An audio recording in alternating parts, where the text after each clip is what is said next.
Good evening, Dr. Zakir Naik. This is Mary. I'm a Christian and a banker by profession. My question for you is based on your statement that nowhere in the Bible it's mentioned that Jesus Christ is the Son of God. And based on my knowledge and understanding of Bible, I have picked up two verses to quote, and I would like only your clarification in the light of Islam. The first one is Matthew chapter 3, verse number 17. And lo, a voice from heaven saying, "This is my beloved Son, in whom I am well pleased." The second is John chapter 3, verse number 16. For God so loved the world that he gave his only begotten Son.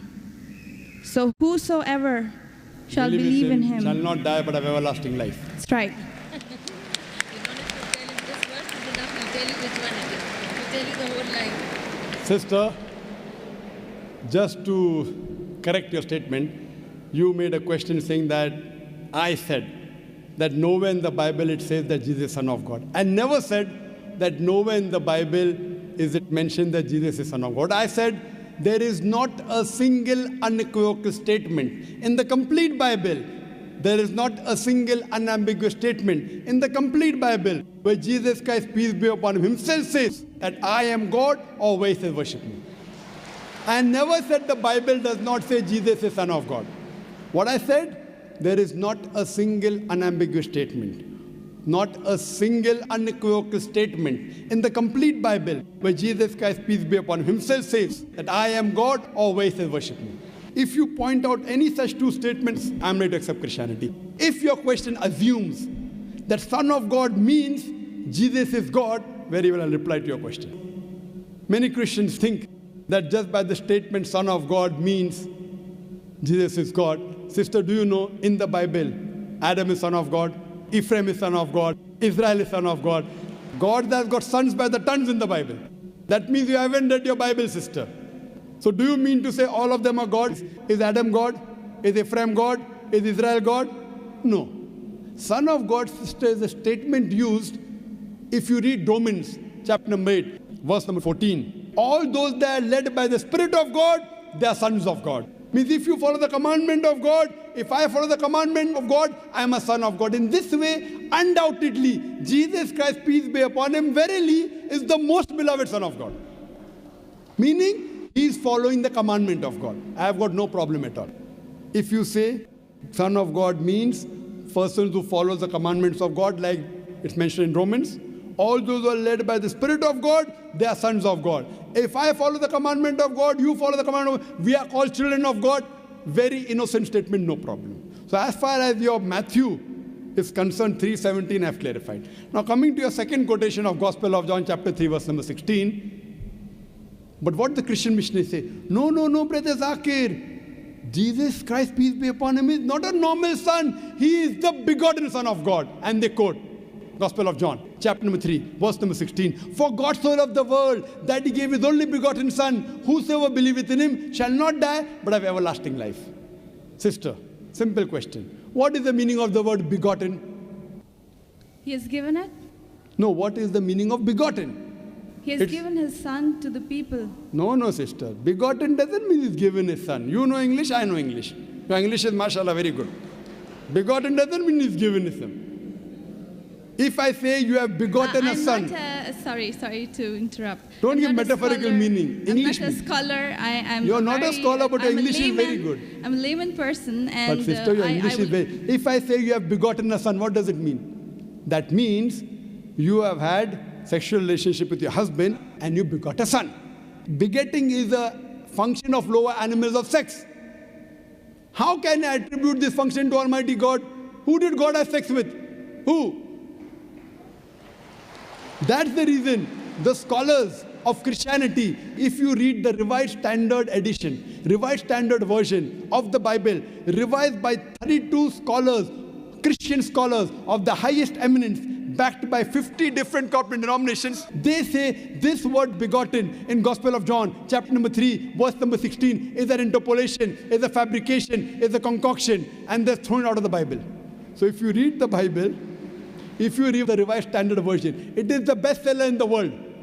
Revised Standard Version, revised by not Muslims, not Hindus, 32 Christian scholars of the highest eminence, backed by 50 different corporate denominations. They say this word begotten is not present in the original manuscript of Gospel of John chapter 3 verse 16. What they say, it's an interpolation, it's a fabrication, it's a concoction, it's an adulteration. So Jesus is just like a son. Like Adam was son of God, Ephraim was son of God, Israel was son of God. He's a prophet of God. So I've got no problem in accepting that verily Jesus Christ, peace be upon him, was a prophet and a messenger of God, but he was not God. Hope that answers the question, sister. So now, sister. Thank you very much, Dr. Sister, Zakir. can we reverse the role now? Yes, I definitely. said I was ready to accept Christianity if you proved Jesus was God. Would you accept Islam now?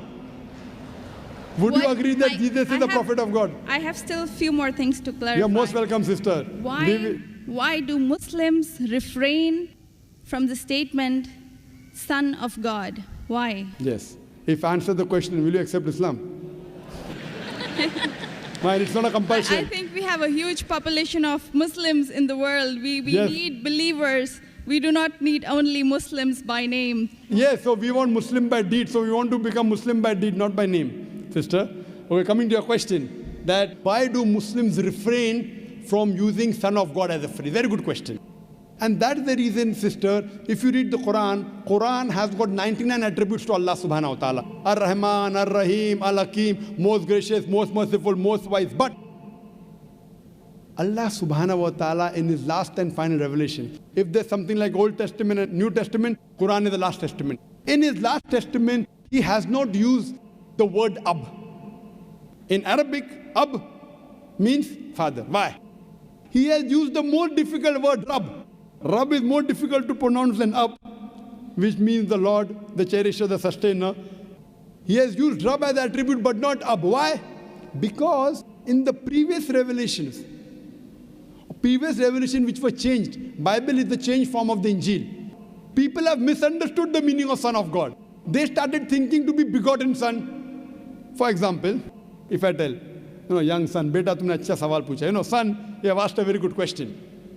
If a son asked a question of the age of 10, son, you have asked a very good question. But if I say, you begotten son, you have asked a very good question, he may punch me. He will not say, oh, Zakir is elderly, he may punch me. That means I'm abusing his mother. If I say, my begotten son, he'll get angry. I'm insinuating that I had sex with his mother. So son is innocent word. Begotten son is not innocent. Same way, the son is a very good word, but people started misunderstanding. So to remove this confusion, that's the reason the Quran does not use the word father as attribute to Almighty God. Otherwise, it's a good word. So same way, we refrain from using Son of God because people start thinking that he's God. No Christian ever comes and tells me Adam is son of God, Ephraim is son of God. Why? Bible says Israel is son of God. Why don't you come and tell me? Because they are programmed. No Christian has come and told me that the Bible says Ephraim is son of God. No, why? Because they are programmed to believe that Jesus Christ is Almighty God. He never said he's Almighty God. And I told you earlier, in my earlier answer, he never claimed divinity. That means you're insulting Almighty God. That means you're insulting Jesus Christ, peace be upon him. That's what I say. If Christian means a person who follows the teachings of Jesus Christ, peace be upon him, we Muslims are more Christian than the Christians themselves. You know why? Because if you read the Bible, Jesus Christ, peace be upon him, it's mentioned in the Gospel of John, he was circumcised on the 8th day. We Muslims are circumcised, Christians are circumcised. Jesus Christ, peace be upon him, said that you have to follow each and every law of the Bible, each and every commandment. Gospel of Matthew chapter 5, verse number 17 to 20. If you break one law or jittle from the commandment, you shall not enter the kingdom of heaven. If you go to the Old Testament, clearly says in the book of Leviticus, chapter number 11, verse number 7 to 8. In the book of Deuteronomy, chapter number 14, verse number 8. In the book of Isaiah, chapter 65, verse number 2 to 5, that you shall not have pork. Muslims don't have pork, but Christians have pork. So if Christian means a person who follows the teachings of Jesus Christ, peace be upon him, we Muslims are more Christian than the Christians themselves. The Bible says in the book of Ephesians, chapter number 5, verse number 18, that thou shalt not have wine. It's mentioned in the book of Proverbs, chapter number 20, verse number 1. Wine is a mocker. You should not have wine. Muslims don't have alcohol, but the Christians have alcohol. Further, if you analyze, there are various references I can give you. So if Christian means one who follows the teachings of Jesus Christ, peace be upon him, I say that I am more Christian than the Christian themselves.